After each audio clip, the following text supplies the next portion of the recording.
Zélia era uma jornalista recém-formada quando foi para a França estudar e trabalhar. A sorte de estar no lugar certo, na hora certa, fez com que entrevistasse 4 membros dos Tupamaros, organização de guerrilha do Uruguai.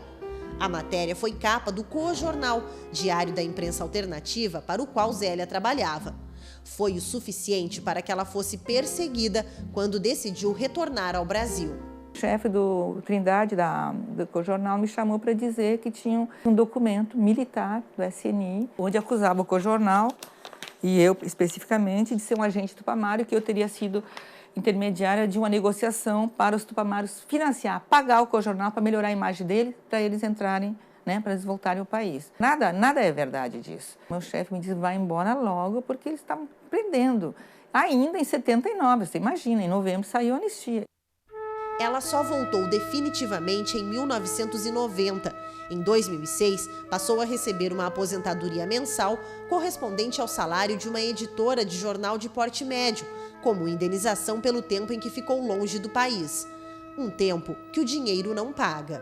É uma condição de expatriado, que é muito difícil, você não está no seu país. Quando eu voltei, em 1990, ninguém mais me conhecia. Eu já tinha uma idade que, para recomeçar. Mas não foram só as memórias e lembranças pessoais da anistia que ultrapassaram os anos e chegaram aos dias de hoje. 26 comissões da verdade surgiram em todo o país para tentar esclarecer casos nebulosos e iluminar essa parte do passado. A Comissão Estadual da Verdade já ouviu 70 pessoas em audiências públicas em Porto Alegre e no interior. Documentos entregues à comissão ajudaram a esclarecer a morte do deputado Rubens Paiva no Rio de Janeiro.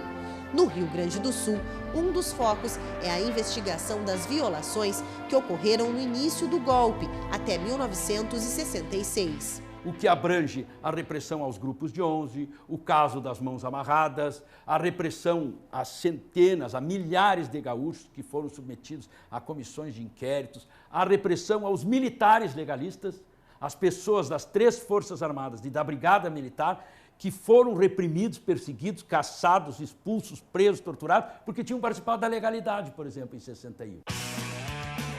E não é só o resgate da memória. Quem critica a forma com que a lei da anistia foi aprovada, vê na postura das polícias atuais um resquício trazido pelas deformações da lei. A lei da anistia, por ser incompleta, por ser muito fraquinha, ela gerou nos aparelhos repressivos do Estado esta sensação da impunidade.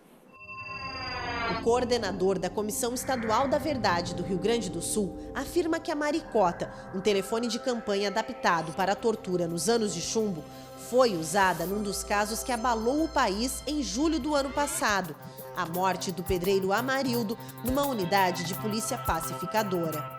Por que o Amarildo morreu? Porque submetido aos golpes da maricota, ele que era epilético, desencadeou uma crise de epilepsia durante a qual ele se asfixiou e morreu. Então, nós não estamos falando sobre o passado, sobre a tortura do passado, nós estamos falando sobre a tortura do presente. Como legado desse perdão dado aos agentes do Estado, nós temos uma dificuldade muito grande de romper com aquela experiência ditatorial. Se tivesse havido um processo de esclarecimento, de julgamento e de punição, ou pelo menos de admissão da parte dos agentes do Estado, a partir das suas instituições, de que sim, e nós nos arrependemos do que fizemos. Me parece que o Brasil teria conseguido processar muito melhor a experiência do que foi a sua ditadura e do que é a sua democracia. Todos nós que militamos no processo de justiça de transição, na luta por memória, verdade e justiça, estamos muito empenhados nessas 2 primeiras pernas do tripé, memória e verdade. Ou seja, reconstituir pela memória dos que foram vítimas, testemunhas ou mesmo autores das graves violações a direitos humanos, a verdade que foi ocultada até agora por políticas de esquecimento. Então, essas 2 primeiras pernas, memória e verdade.